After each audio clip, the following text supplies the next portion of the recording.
Sektor keuangan memegang peranan fundamental sebagai perekonomian negara. Salah satunya yakni sebagai sumber pembiayaan untuk mendukung ambisi dan cita-cita Indonesia untuk menjadi salah satu dari 5 perekonomian terbesar dunia. Pada tahun 2045, PDB nominal Indonesia diperkirakan akan mencapai lebih dari 7 triliun US dollar dengan PDB per kapita yang meningkat menjadi 5 hingga 6 kali lebih besar dari posisi saat ini. Untuk membiayai proyek besar tersebut, dibutuhkan peran sektor keuangan yang tidak hanya berbasis luas, namun juga harus berimbang. Akan tetapi, jika ditinjau kondisi saat ini, sektor keuangan Indonesia relatif masih kurang berkembang jika dibandingkan dengan negara-negara anggota G20. Pada tahun 2020, total aset sektor keuangan Indonesia masih sekitar 115% dari PDB. Level ini relatif kecil dibandingkan dengan negara-negara G20 lainnya. Selain itu, dalam kurun waktu 5 tahun terakhir, struktur aset keuangan Indonesia masih sangat terkonsentrasi di sektor perbankan. Sementara, sektor industri keuangan non-bank atau IKNB, khususnya sektor asuransi dan dana pensiun, memiliki porsi aset yang masih sangat rendah. Sebagai sektor pendukung perekonomian yang berperan dalam mengelola dan memitigasi risiko, serta berperan sebagai sumber pembiayaan domestik yang potensial, sektor asuransi dan dana pensiun juga perlu dioptimalkan perannya. Sektor asuransi merupakan salah satu investor yang cukup besar di pasar keuangan dengan menempatkan mayoritas asetnya pada instrumen pasar modal yang totalnya mencapai 80% dari total aset pada akhir tahun 2020. Namun demikian, tingkat penetrasi dan densitas industri asuransi masih tergolong rendah bahkan dibandingkan dengan negara-negara ASEAN 5. Adapun financial deepening baik dari sisi aset dan cakupan penetrasi pada sektor dana pensiun juga belum optimal. Pada saat yang sama, ekosistem sektor keuangan juga mengalami penyesuaian seiring dengan perubahan perilaku pasar ke arah digitalisasi dan green economy sebagai komitmen global.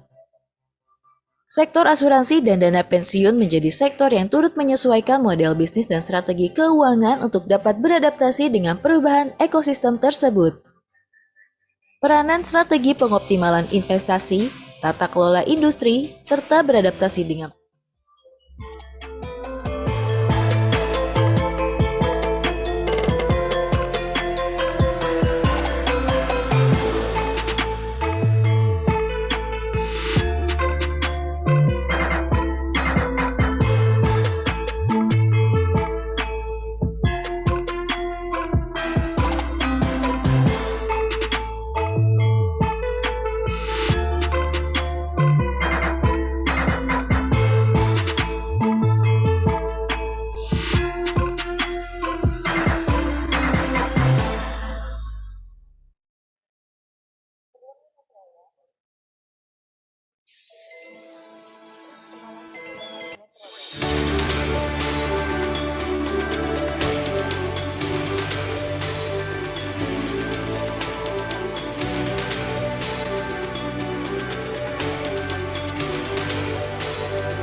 Hadirin yang kami hormati, distinguished guests, ladies and gentlemen, good morning. Warm greetings to everyone. Welcome to Indonesia Financial Group International Conference 2022. You are all kindly requested to proceed to the conference room and please take your seats. This conference will begin in a few minutes.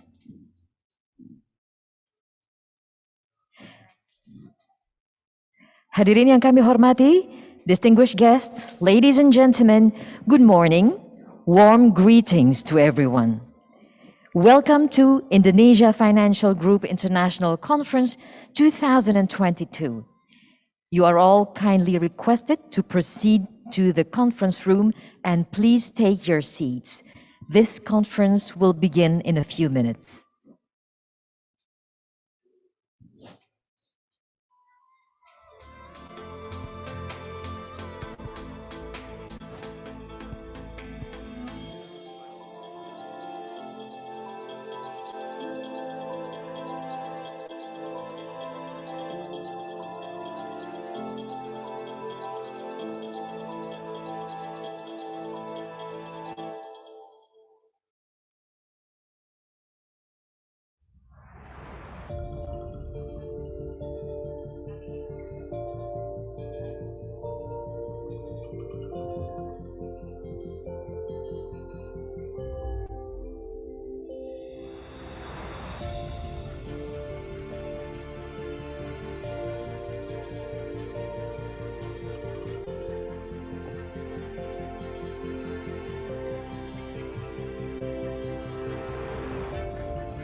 Kami ucapkan selamat datang Bapak Kartika Wiryaatmaja, Robertus Bilitea, Board of Directors and Commissioners of IFG. Kami ucapkan selamat datang. Ladies and gentlemen, let us welcome Bapak Kartika Wiryaatmaja, Vice Minister of State-Owned Enterprises, with a round of applause.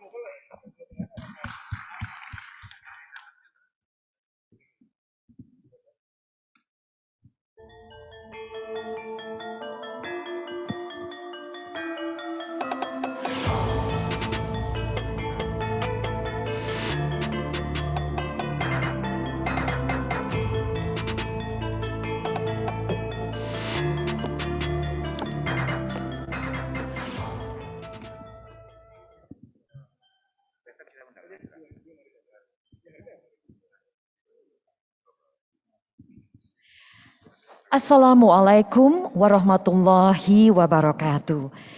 Salam sejahtera, Om Swastiastu, Namo Buddhaya, salam kebajikan. May peace be upon us all. Good morning, distinguished guests, ladies and gentlemen. Welcome to the Ritz-Carlton Jakarta Pacific Place, Jakarta, Indonesia. My name is Rosita Dewi Suroso. And I am Timothy Marbun, and it is our honor to be the host of the most progressive international conference of insurance and pension fund. On behalf of the organizing committee, allow us to convey our sincere gratitude to all of you who have attended today's conference in person and virtually. For your information, the conference is held in accordance to health protocols and COVID-19 regulations in Indonesia. All the talents and speakers today have been fully vaccinated and tested negative for COVID-19. We also kindly advise you to always wear your mask throughout the event. Distinguished guests, ladies and gentlemen, please rise for the national anthem of the Republic of Indonesia. Indonesia Raya.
Ladies and gentlemen, please be seated.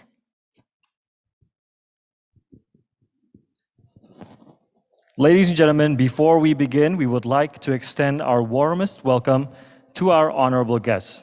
Good morning and welcome to His Excellency Bapak Airlangga Hartarto, Coordinating Minister of Economic Affairs of the Republic of Indonesia, Her Excellency Ibu Sri Mulyani Indrawati, Minister of Finance of the Republic of Indonesia, Bapak Kartika Wiratmojo, Vice Minister of State-Owned Enterprises, Mr. Robertus Bilitea, President Director of Indonesia Financial Group, Bapak Fauzi Ihsan, President Commissioner as well as Independent Commissioner of Indonesia Financial Group, Bapak Reza Yamora Siregar, Head of IFG Progress, the Board of Directors and the Board of Commissioners of IFG or Indonesia Financial Group, all of our speakers and moderators of IFG International Conference 2022, ladies and gentlemen who are attending in person, and also those of you attending virtually, we welcome you all. Good morning, good afternoon, good evening. Welcome to Indonesia Financial Group International Conference 2022, Insurance and Pension Fund,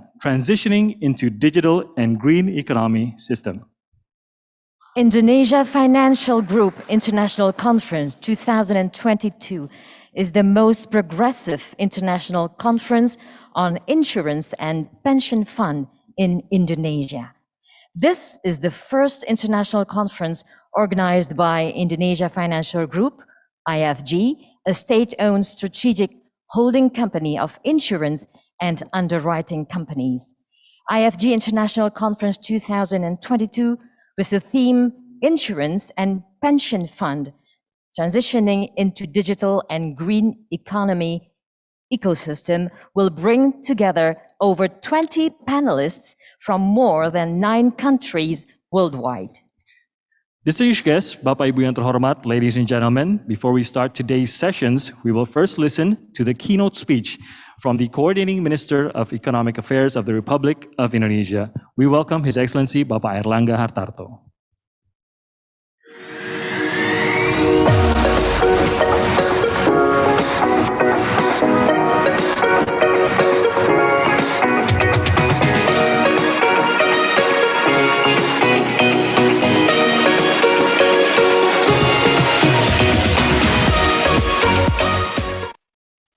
Assalamualaikum warahmatullahi wabarakatuh.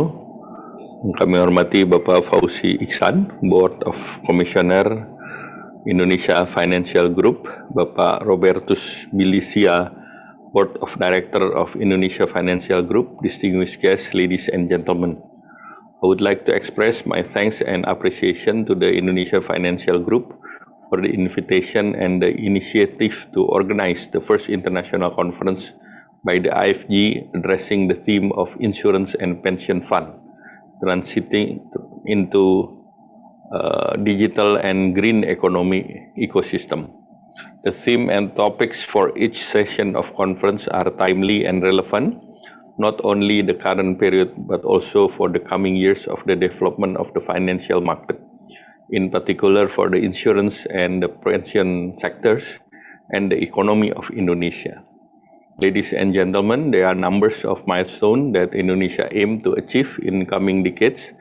Under the Paris Agreement, we are committed to significant carbon emission reduction by 2030 and the net zero carbon emission by 2060.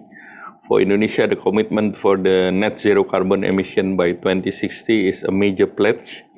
Indonesia is among top 10 largest carbon emission countries, contributing around 2% of total global emission in 2020. Furthermore, around 60% of country energy industry are still based on the non-renewable source, like coal power plant. On the technology and digital front, we have momentum changes in landscape of our e-commerce during COVID-19. We expect that the gain of digitalization as an economic momentum in the coming years, Indonesian will having greater access to the internet. As of 2020, close to 50% of Indonesian aged between 16 to 74 years old were connected by internet, a jump from only around 10% in 2010.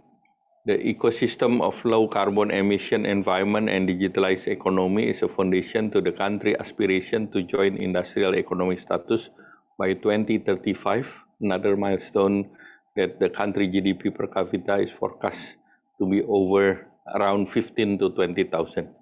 Ladies and gentlemen, to achieve this economic landmarks, substantial financing capacity is necessary. The role of foreign financing is important, in particular during transition period.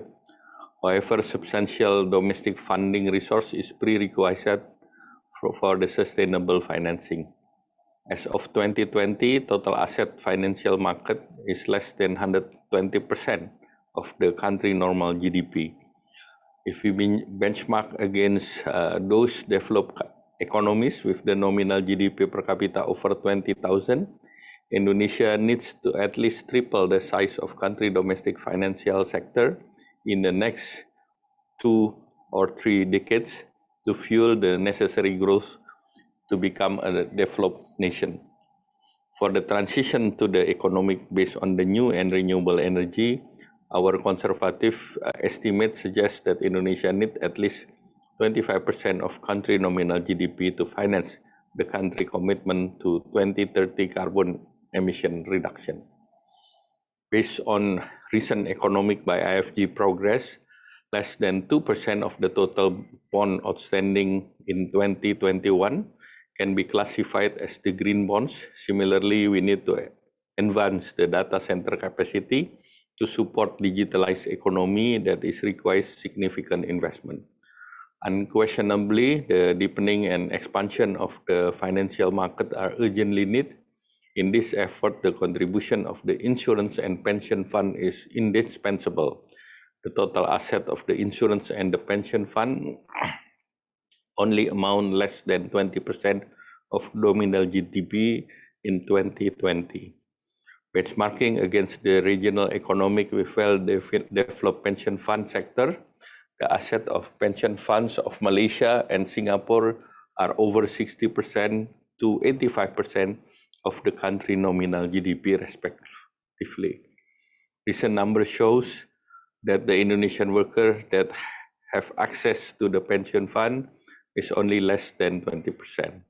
Therefore, the upside potential of the underdeveloped pension fund is reasonably high. The room to grow for insurance sector is quite ample, and the penetration in Indonesia is among the lowest in the region.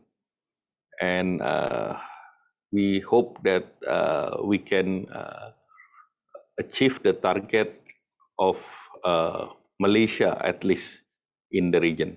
Ladies and gentlemen, in addition to the potential upside of the sector, development of both insurance and pension fund also critical for the stability of financial sectors and overall growth of the Indonesian economy in the coming year. During the COVID-19 pandemic, the insurance sector has played a critical role in supporting much needed financial support to address high costs of COVID-19.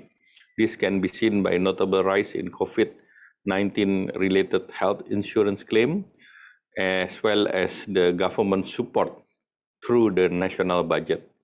The insurance sector has also played critical roles to mitigation for the banking loan through the credit insurance facility. The share of credit insurance overall is around 60% in 2020. I wish that all productive discussion in this conference, and looking forward for insight and advice during this two-day conference to support our effort in this critical non-bank financial sectors. And once again, I would like to congratulate Indonesia Financial Group, and I'm sure the success of the first international conference will only be start of the annual conference on the issues of insurance and pension fund in the coming years. Thank you. Give a round of applause to the Coordinating Minister of Economic Affairs of the Republic of Indonesia, Bapak Airlangga Hartarto, for delivering the keynote speech. Next, ladies and gentlemen, we will listen to the keynote speech from Her Excellency, Minister of Finance of the Republic of Indonesia. Ladies and gentlemen, please welcome Ibu Sri Mulyani Indrawati.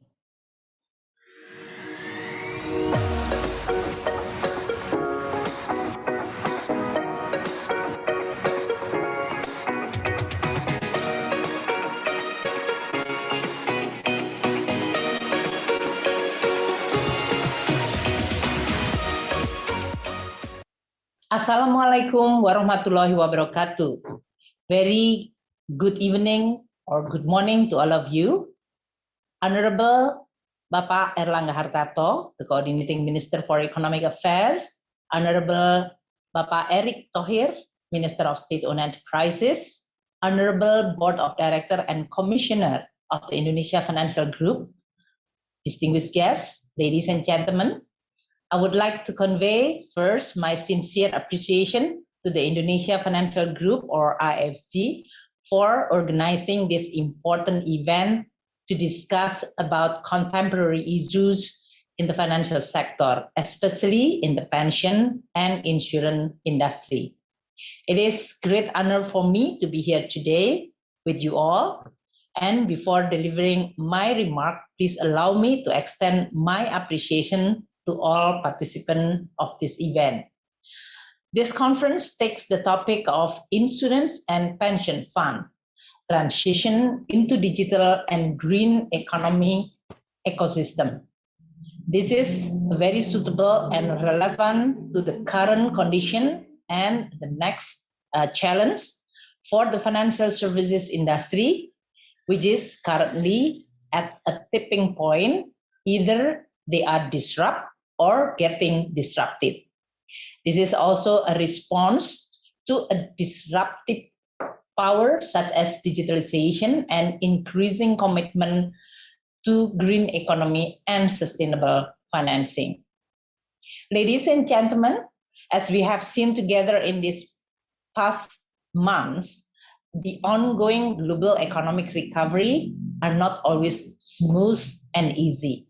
We are facing risk that mainly coming from changing geopolitical conflict and also trigger rising commodity prices, which creating additional burden from the initial supply chain disruption. The sign of economic activity slowdown, which has happened in several countries in line with the increasing inflation triggered by the rising prices of food and energy commodities, has also creating additional downside risk.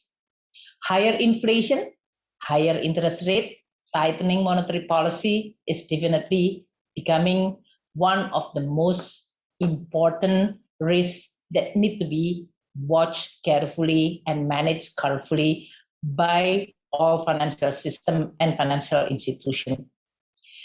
Indonesia, in this case, is no exception. Globally, the world economy is now facing with this very different risks. High inflation, high interest rate, tightening monetary policy and liquidity, and the prospect of weakening economic growth. For Indonesia, although our inflation still continued to be controlled within manageable limits, our economic fundamental also on track with the economic recovery, but we have to be still continue vigilant. In addition to that momentum of recovery, our external balance also showing a quite resilience with the trade balance recording all-time high surplus. But we need to be very aware of this increasing global economic risk, expectation of interest rate hikes, as well as tightening of liquidity will definitely have implications significant to the financial sector volatility.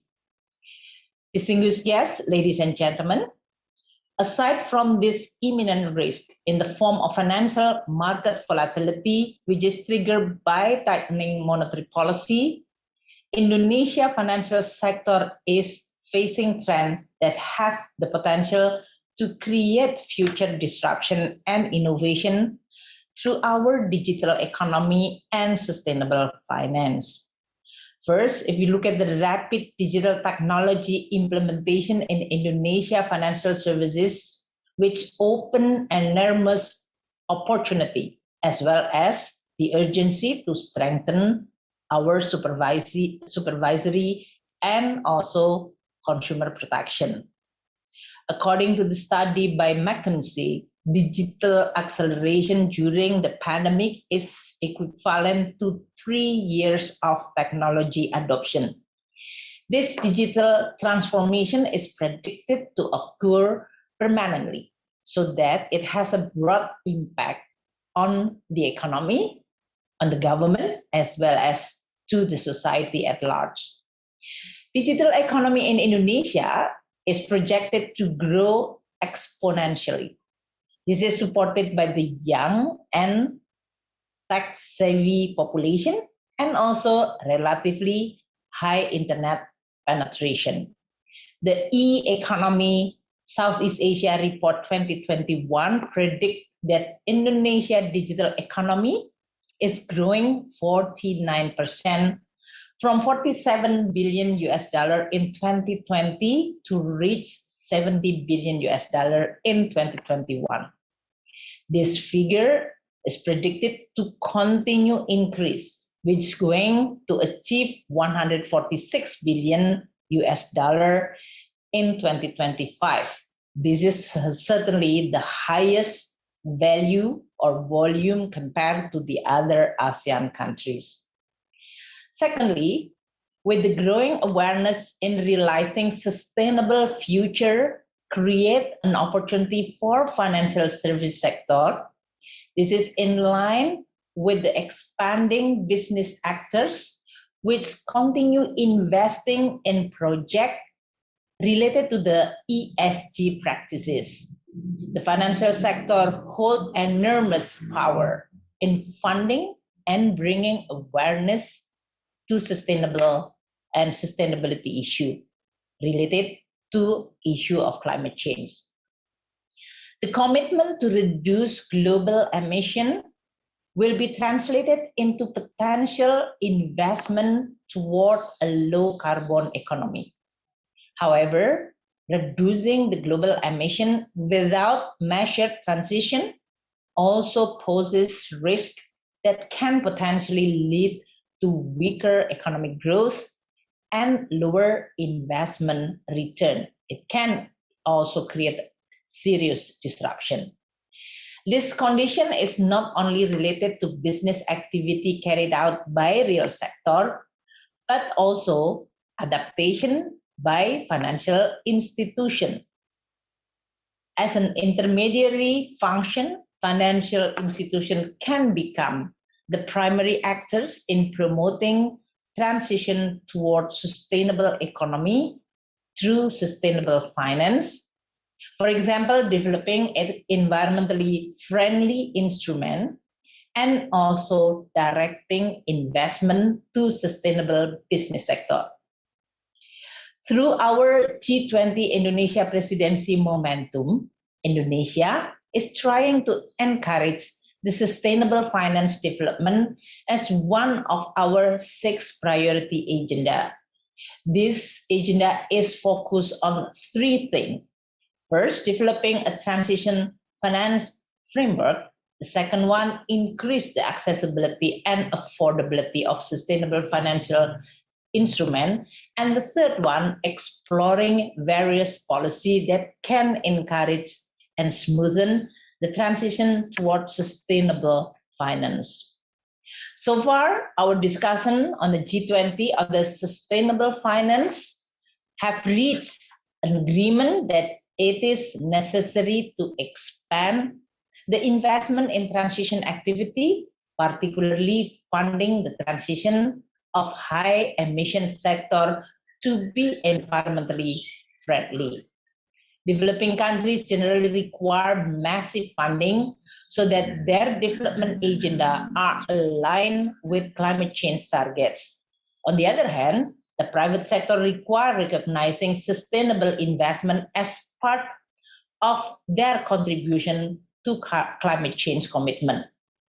That's why the G20 acknowledged a necessity of establishing a framework to push more funding for this transition.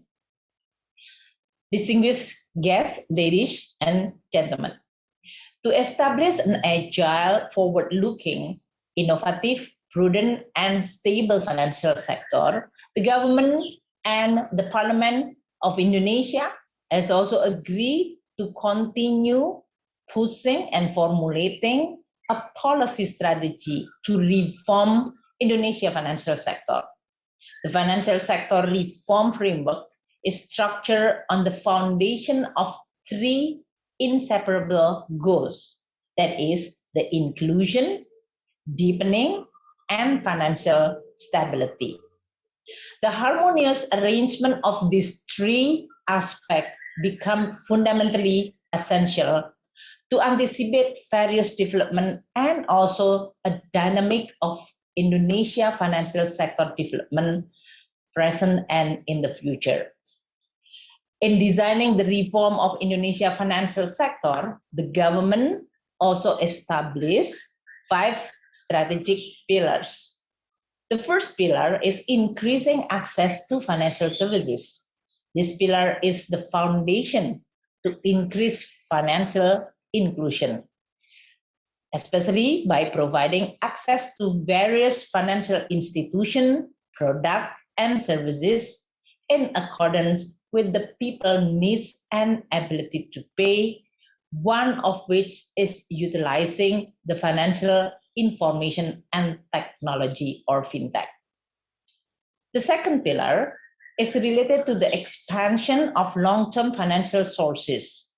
This pillar specifically serves as a guide for designing the development of insurance industry and also pension funds that have the characteristic of accumulating long-term fund.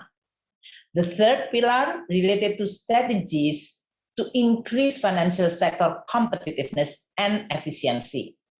This pillar emphasizes the establishing an efficient financial sector business processes through innovation to create healthy competition between industries. The fourth pillar is the development of financial instrument and strengthening the risk mitigation of the financial instrument.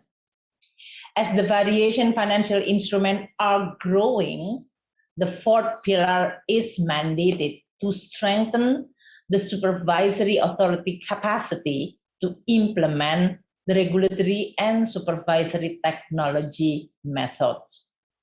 The fifth pillar is increasing investor and consumer protection, with the objective to improve public confidence to participate in Indonesia financial market, while at the same time ensuring its market integrity and fairness. Public confidence in the financial sector is expected to be essential platform in order for us to achieve a deeper financial sector while at the same time ensuring financial service institution and financial market to perpetually innovate and improve efficiency without eroding public confidence and trust and investors as well as consumer confidence. Based on these three objectives and 5 strategic pillars which I mentioned earlier, the financial sector reform design is comprehensively prepared for all industry and financial market. These reforms are expected to overcome a cross-industrial problem, strengthening the intermediary function and create high-quality investment opportunity in Indonesia financial sector. Ladies and gentlemen, in line with this conference theme, I will also briefly review the reform strategy in the pension and insurance industry. The role of these two very important non-bank financial industry is extraordinary strategic because they are expected to support the formation of long-term saving, which are critical as a catalyst for financial deepening and the source of development financing. The government and relevant authority realized that development of the Indonesia pension fund industry is urgently needed. Considering that the coverage of pension protection for Indonesia population is still extremely small, even though various pension programs have existed in the country for a quite long time. Low pension protection coverage is inseparable from at least 4 challenges which is faced by Indonesia pension fund industry. First is low participation, second, low contribution, third, suboptimal governance and investment policy, and the last one, early withdrawal issues. Low participation in pension system is reflected in the coverage of participants from formal worker, which is only 40.2% of 53.1 million formal worker in Indonesia. And if you look at, for the informal worker, the participation is almost nothing or very, very small. Small level of pension protection can also be seen from the current low contribution. The mandatory contribution for the pension program is only 8.7% of our national security system or SGSN program, and only 8% for the state administrator pension program. It should be noted that the 8% contribution to the state administration is calculated based on a basic salary, which is actually only a portion of the real take-home pay. This condition will cause a tiny replacement ratio when worker reach retirement age, far below the ILO replacement ratio standard of 40%. Talking about a robust pension system will never be separated from governance issue, both on the governance of the institution and governance on an investment policy. Good governance will result in implementation an efficient, effective, and reliable pension program. Good investment policy can improve pension program resilience and eventually can increase the pension benefit that can be enjoyed by the participant. A robust pension system design should ensure that the pension benefit can be delivered to the participant after reaching the retirement age. To answer and to address all those challenges, the design of the pension system reform in Indonesia is expected to reach an optimal balance point of adequacy, affordability, and sustainability of pension protection. That's why the current and future demographic structure of Indonesia will definitely demand this kind of reform. Also, social economic condition and government fiscal capacity will also need to be taken into consideration. For us to be able to increase protection for workers in their old age, the increase in membership coverage will be encouraged through implementation of a more flexible pension program and improving the program to minimize early withdrawals. Pension fund companies are also required to implement good corporate governance and effective risk management, as well as more prudent and standardized investment management. Ladies and gentlemen, on the insurance industry, we all know that financial sector in Indonesia is still dominated by banking sector. In the year of 2021, banking sector asset accounted for 78% of the whole financial sector asset, while asset of the insurance industry is only contributed for 13%. Even though the insurance asset continued to grow in the past 6 years, the asset contribution to GDP is only 9.6%. This data confirm the fact that insurance penetration and density in Indonesia is still very low. According to the Swiss Re Sigma database 2020, insurance penetration in Indonesia, indicated by premium ratio to GDP, is only 1.9%, even lower comparing to our peers in the ASEAN like Singapore, 9.5%, Thailand, 5.3%, Malaysia, 5.4%, and even to Vietnam, which is at 2.3%. The total annual spending for insurance or insurance density by Indonesian individuals show a decreasing trend and account only for $75 per annum or around 1.9% of total spending. The low penetration and density of insurance in Indonesia implies that the insurance market share is still very wide and open for further expansion and development. But there are some challenges in improving the level of insurance penetration in Indonesia. According to the OJK 2019 National Survey on Financial Literacy and Inclusion, the insurance literacy index is only at 19.4%. This has already increased 4% comparing to the 2016 survey, while the inclusion at that time is only 13.2%.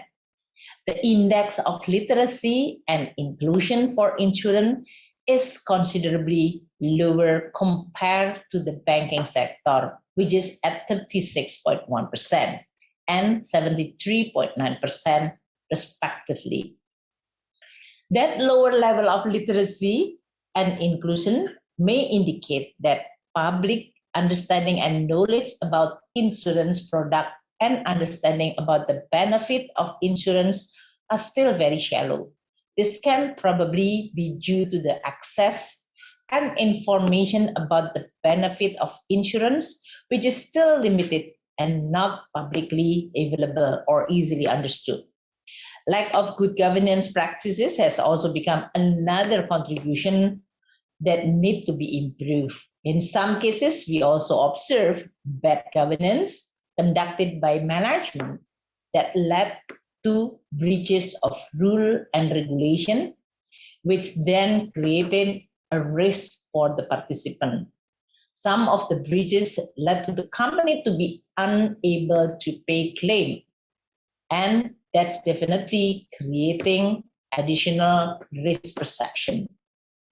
Another challenge to improve penetration level of insurance industry is the lack of competent human resources and professional. Actuaries, for example, is a very important in industry, especially in maintaining business sustainability and designing product that match company asset and liability profile. But the number of actuaries in Indonesia is relatively low if we compare with our peers countries in ASEAN. Even though the numbers show positive trend, but it is coming from a very low level. So to answer the challenges faced by this industry, again, it is necessary to have collaboration from all stakeholders, including government, parliament, and supervisory authority, association, insurance company, as well as public or consumers. The collaboration should be focused on how we can improve regulation and supervision, as well as to enhance good governance practices. And certainly, increasing the number of competent human resources in the financial sector industry is becoming very important. While for the public, increasing insurance literacy and inclusion is also becoming very critical. This collaboration aims to enhance public trust on the industry and increase penetration. It should be carried out through integrated and sustainable initiative. First, we have to improve public literacy and education about insurance. I also appreciate the advancement of digital technology and insurtech, that is insurance technology, which does not only provide the public all needed information about insurance, but also serving as a marketplace and distribution channel. In the near term, with technology, digital technology, I do hope insurance product can be more personalized and flexible in adopting the change in the consumer environment or need. From the government side, there are also initiatives for insurance to be more inclusive, such as implementing state property insurance program, imposing mandatory insurance for Umrah and Hajj travel, and providing micro insurance for farmer and fishermen. To boost insurance penetration, we can also improve consumer protection and maintain consumer trust and confidence by enhancing and strengthening the integrity of the industry. It is important to enhance good governance practices, not only by the management of the company, but also for the distributors and agents. To ensure consumers get the level of protection which is needed, in the case of insurance company facing a trouble and the license should and could be revoked, the government is currently also having a discussion with the stakeholder to design policy and regulation related to policy holder protection. This is already mandated by the insurance law in 2014. Due to the increasing exposure of insurance from or to the industry, such as capital market, there is also a policy discussion on the urgency and strategy to enhance integrated supervisory to increase public confidence not only to the insurance, but also to the whole financial market integrity. Ladies and gentlemen, distinguished guests, I would like to point out once again that financial sector reform is not the exclusive task of only government and parliament, but this is also an important agenda for the whole industry and people. The government is open to constructive inputs from financial service actors, investors, international partners, research institutions, experts, as well as from the general public. With a combined and synergy and effort, hopefully that the Indonesia financial sector reform will be also answering or have the ability to address what is needed to be developed so that we are going to have a more reliable, stronger, as well as resilient financial sector. To end my remark, once again, I would like to express my appreciation to the IFG for the opportunity to participate in this event. I'm sure that this conference will result in new and innovative ideas in supporting a further development of Indonesia financial services. Thank you. Wassalamualaikum warahmatullahi wabarakatuh. Thank you very much, Your Excellency Ibu Sri Mulyani Indrawati, for the keynote speech. Ladies and gentlemen, we have heard from the keynote speeches a number of topics and also challenges that must be addressed to achieve progress in the transition to a digital and green economy ecosystem. Now, these topics, as you will follow later on today, are at the heart of today's speeches and discussions to give you a better picture on how to navigate the fast and ever-changing financial industry, particularly regarding insurance and also pension funds. Now, we would like to invite to the stage the Vice Minister of State-Owned Enterprises to deliver his keynote speech. Ladies and gentlemen, please give a warm welcome to Bapak Kartika Wiratmojo.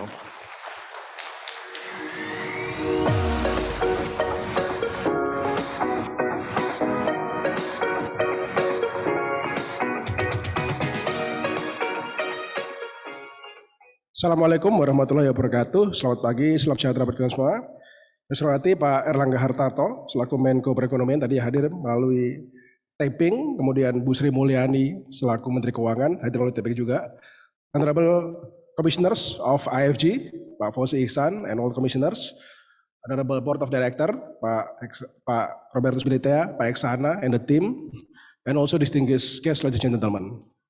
Let me first express my gratitude to IFG for conducting the first ever international conference addressing the theme of insurance and pension fund, translating into digital and green economy ecosystem.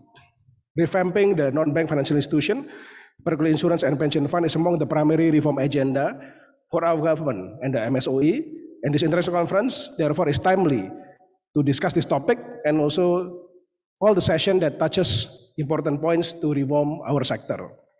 I think the speech from Bu Sri Mulyani is quite detailed, trying to encapsulate all the challenges and also the changes and transformation that we have to face, and also the risk of the financial sector, which is imposed from the challenges in insurance and pension fund particularly.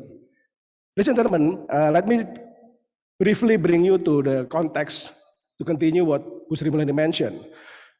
I was from financial sector, particularly in banking, since 2000. So I involved heavily on revamping the banking system, which is currently performing very well. But banking system is also in a big problem in early 2000, particularly after the Asia crisis.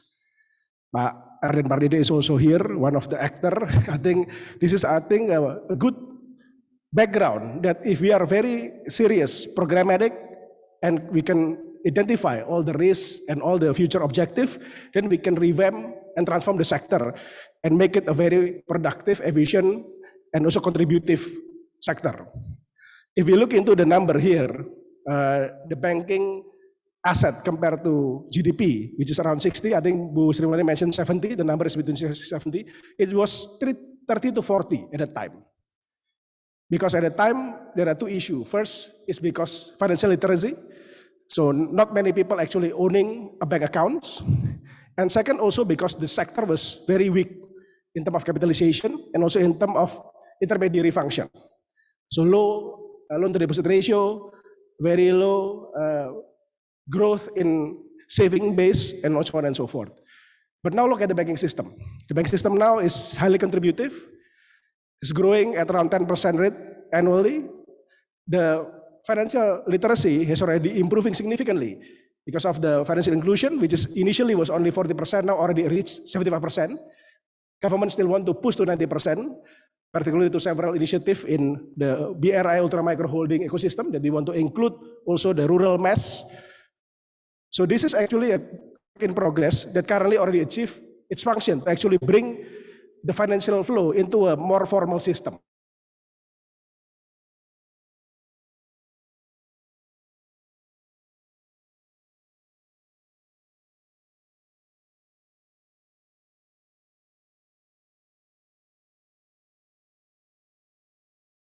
I think we can get close to 100% of GDP in terms of bank financial assets.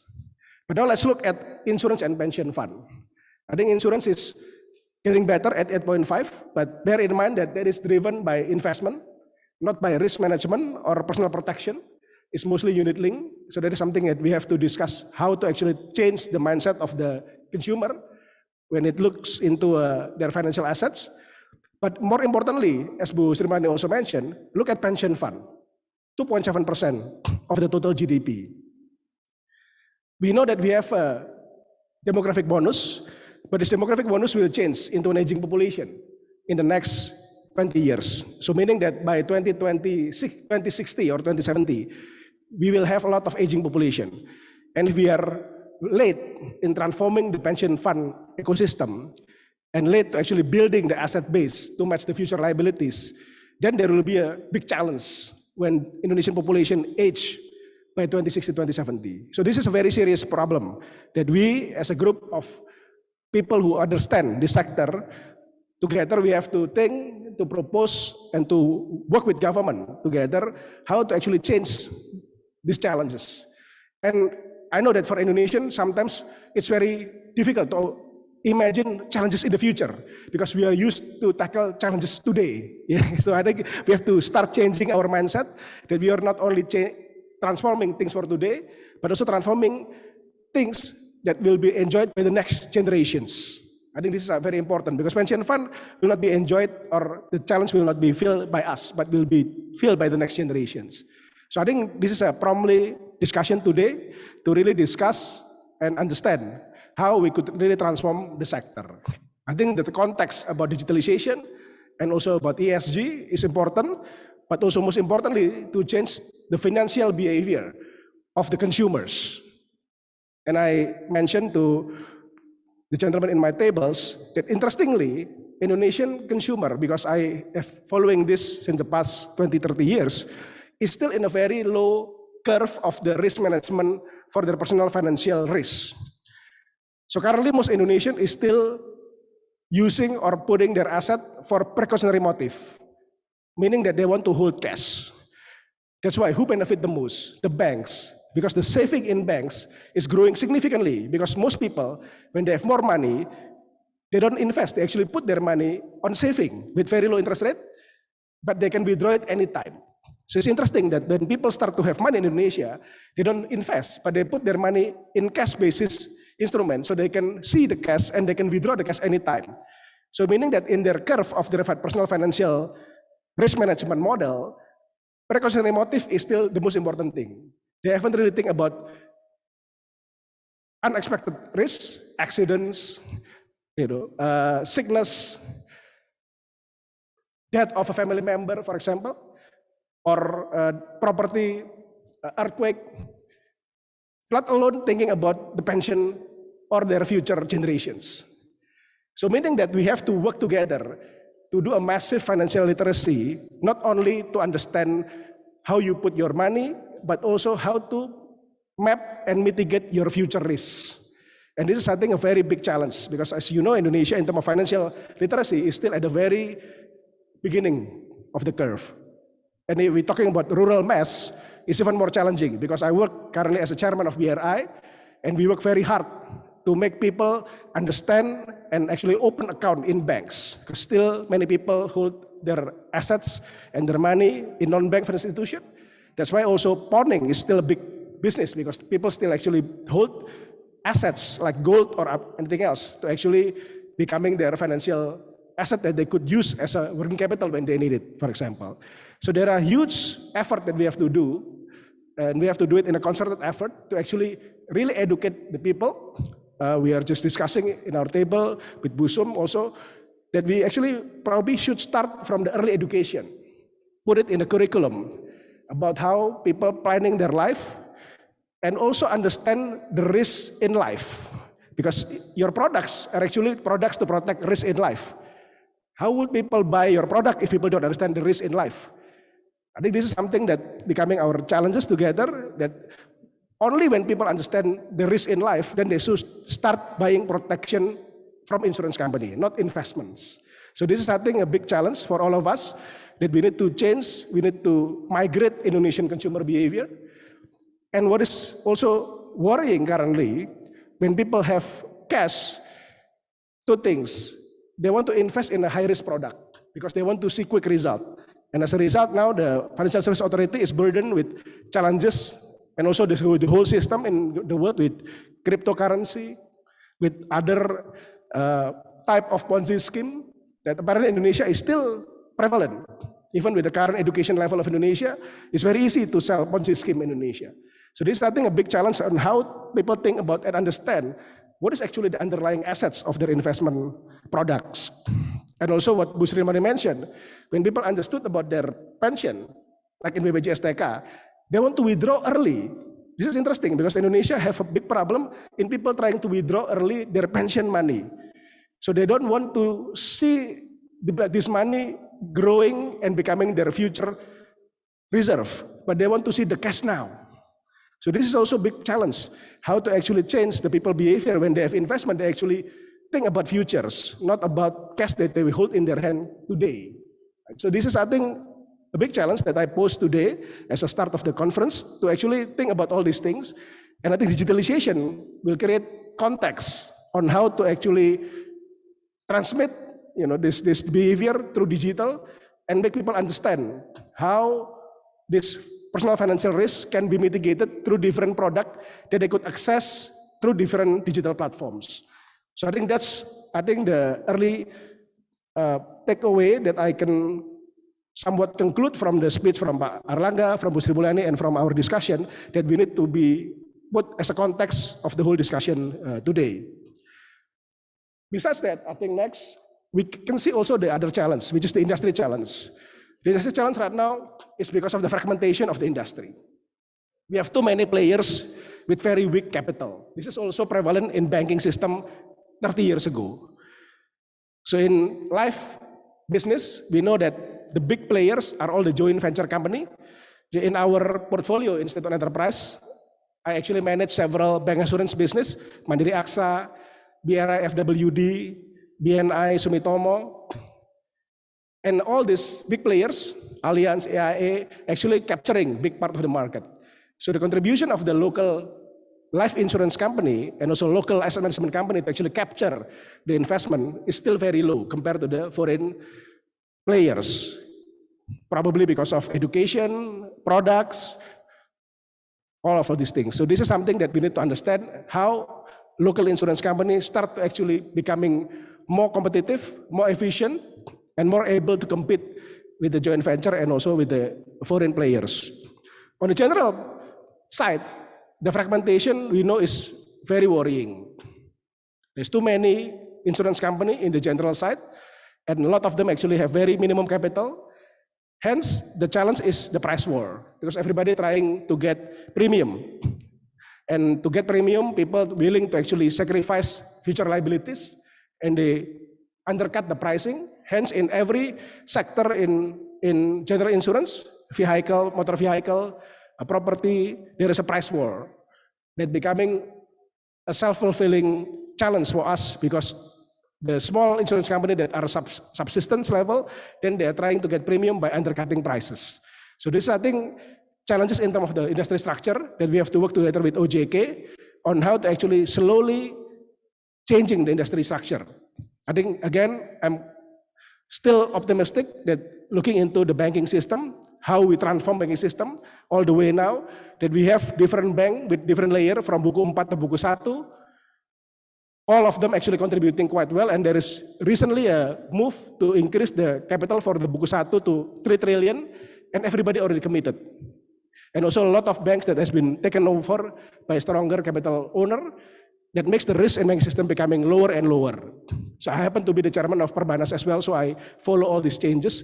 So meaning that if we do it in a comprehensive manner, with a structured approach, with a heavy regulation, I think we can do a transformation on the system.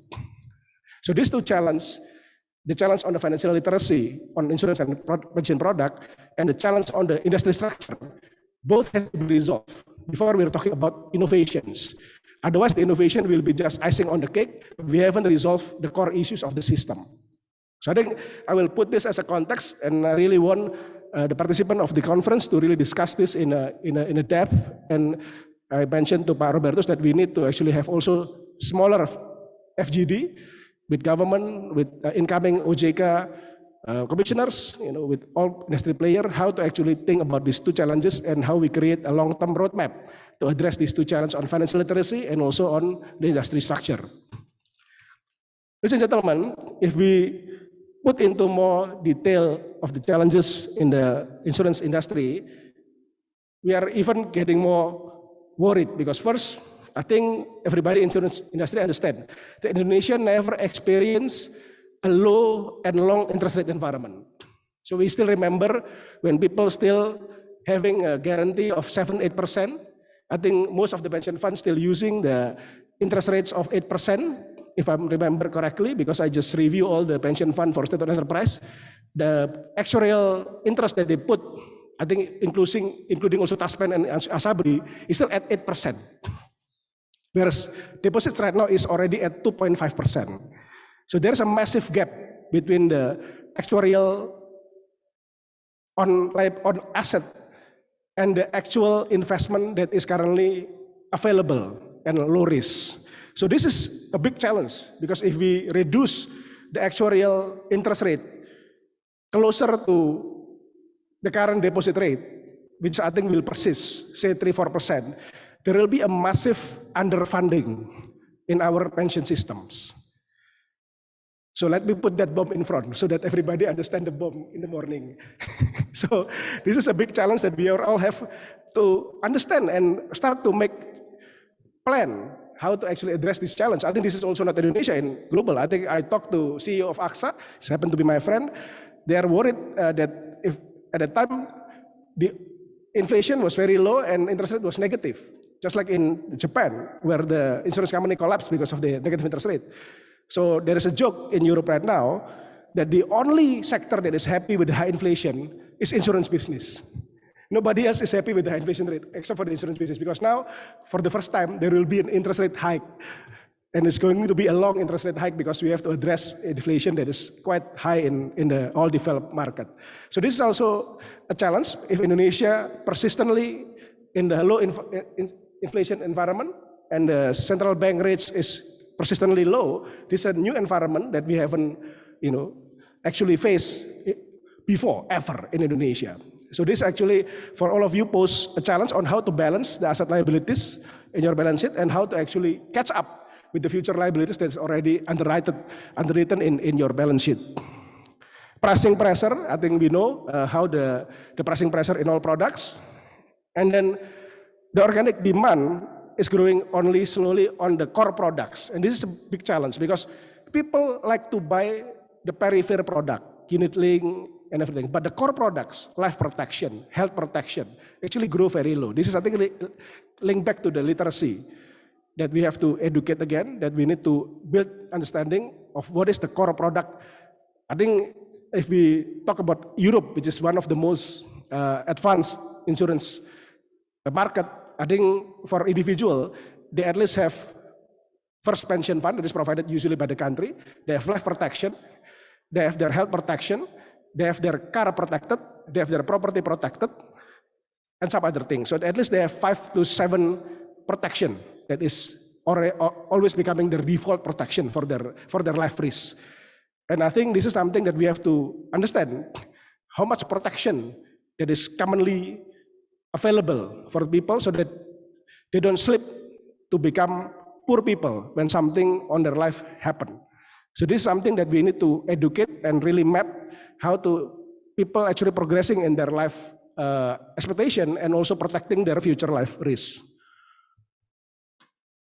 So the challenge on consumer is on the sales side is also different thing, because we know that in the past couple of years, bank insurance model and agency becoming very big model, but very expensive.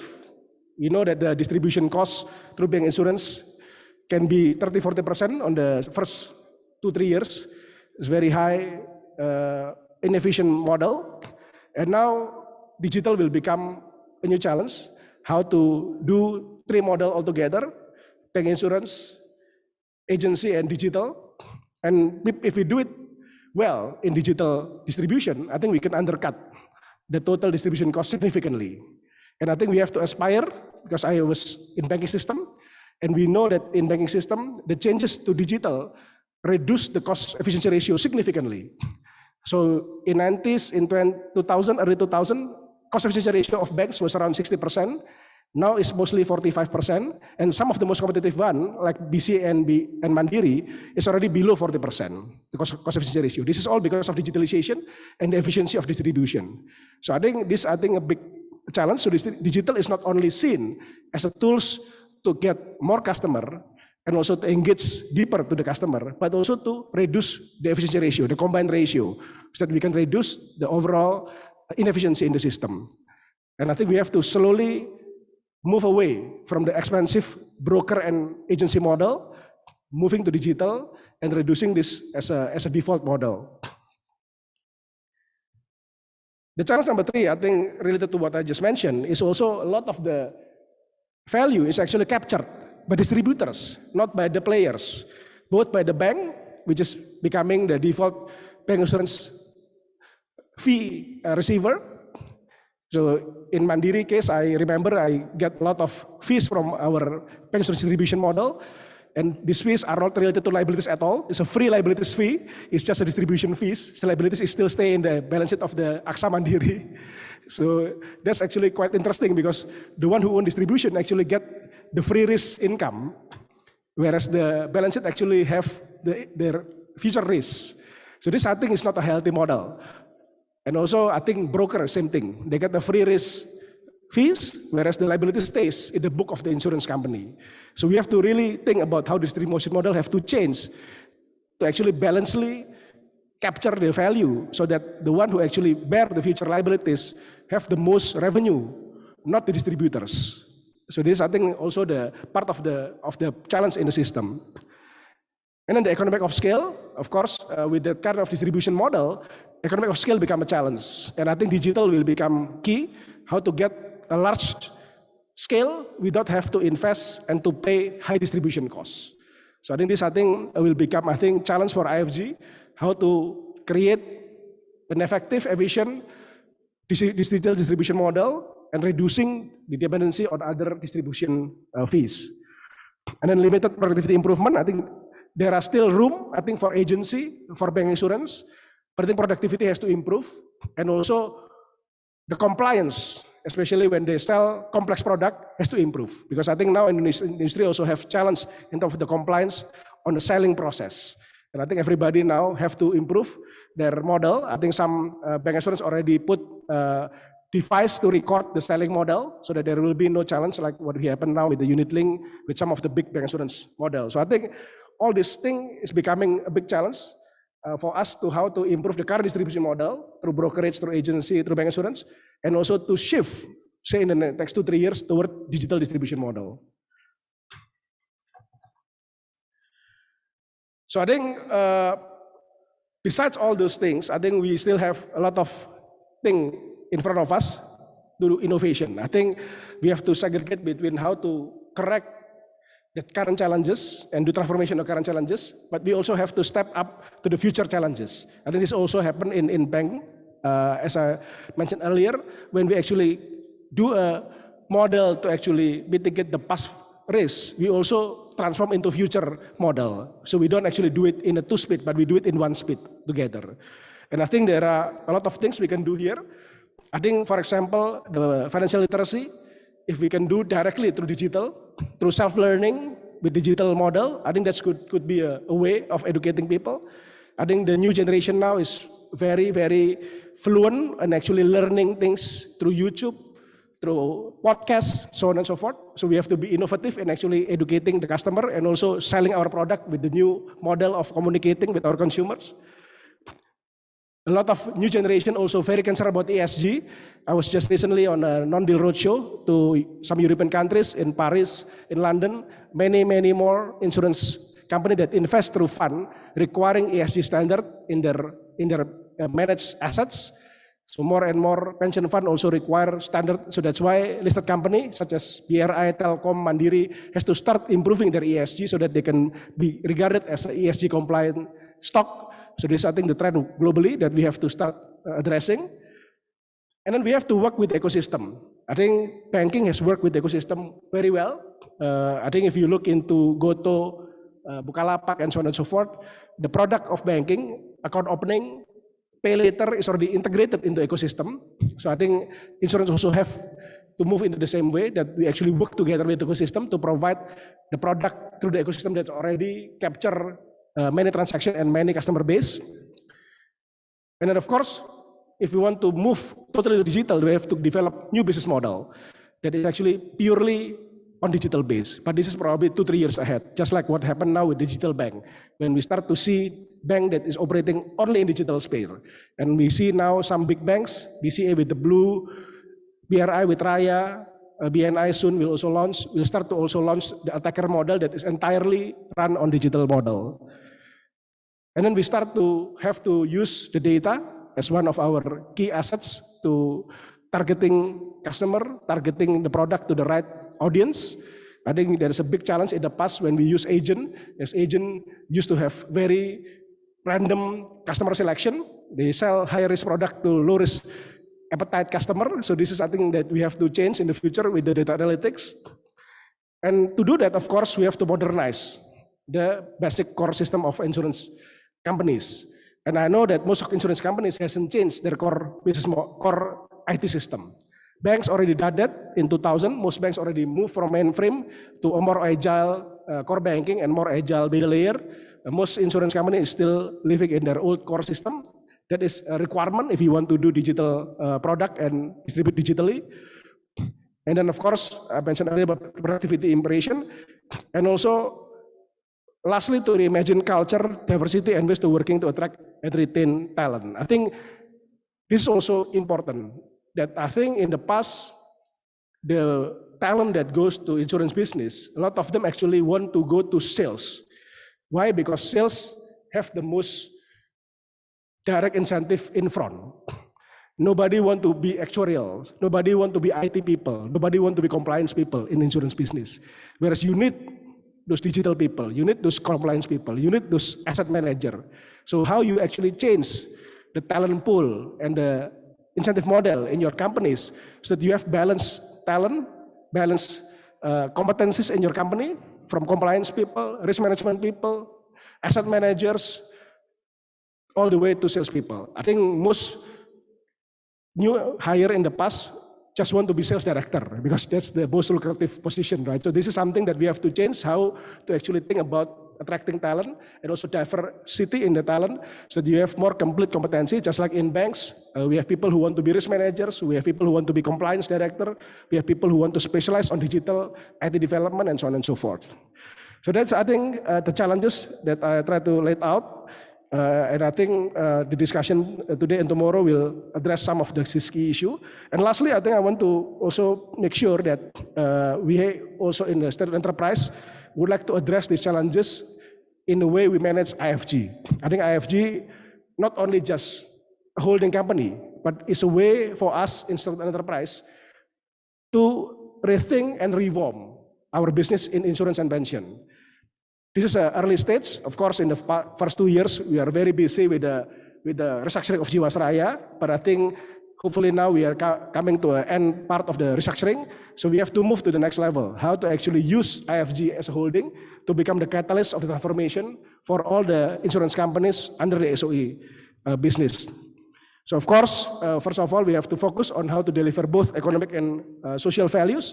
I mentioned to para bersaudara sana that the literacy on insurance and pension will become one of the social values that IFG has to focus on, because that's going to be one of our biggest contribution.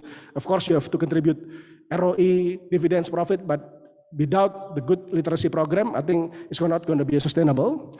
And then of course, we have to change the business model, adapting to the new competition model. Technology adoption, investment, I think we are very open for all the IFG member to have a joint venture or investment model with future partner and also foreign player that want to work with us. And lastly, of course, to develop a competent and diversified competency in insurance and pension business in the future. So I think with that, I wish you all the best for IFG and the group. And we hope by the conference today, we can really have a lot of discussion, and we can, lastly, and last page, we can really contribute on how Indonesia, the government, OJK, and State and Enterprise Ministry can transform the sector together, insurance and pension business, and we can together build a more robust and more healthy financial system in the future. Thank you. Wassalamualaikum warahmatullahi wabarakatuh. Waalaikumsalam warahmatullahi wabarakatuh. Thank you very much, Mr. Kartika Wiratmojo, for delivering the keynote speech today. Hadirin yang kami hormati, distinguished guests, ladies and gentlemen, we will now proceed to the next agenda of the day. We kindly ask you to remain seated. We are now coming to the first session of IFG International Conference 2022. Ladies and gentlemen, the conference is spread into 5 sessions in 2 days. The first 2 sessions in day 1 set up the discussions on the ecosystem in which the insurance and the pension fund operate in. The broad objectives of these 2 sessions are to take stock of the current and the outlook of the global and regional financial conditions, and to assess the possible impacts of the digitalization and the transition to green economy on the portfolio investment strategy. And tomorrow, on the second day, we move into the discussions on various aspects of the 2 key non-bank financial industries, the insurance and pension funds, with the following objectives of understanding the challenges behind the low literacy and penetration of the insurance and pension fund industries in Indonesia. Also, we will be learning from experiences of other countries in designing pension fund and insurance products. We will be discussing shortcomings in the soft and hard infrastructures facing the management of the assets and liabilities in this industry. We will be identifying current and near future challenges to the regulation and supervision of the industries. And also, we will be gathering lessons from the past restructuring of the trouble insurances, including on the perspective of customer protection. That is the agenda for our 2 days, starting today and also tomorrow. Now, distinguished guests, Bapak dan Ibu yang terhormat, ladies and gentlemen, in our first session, we will talk about global and regional financial environment.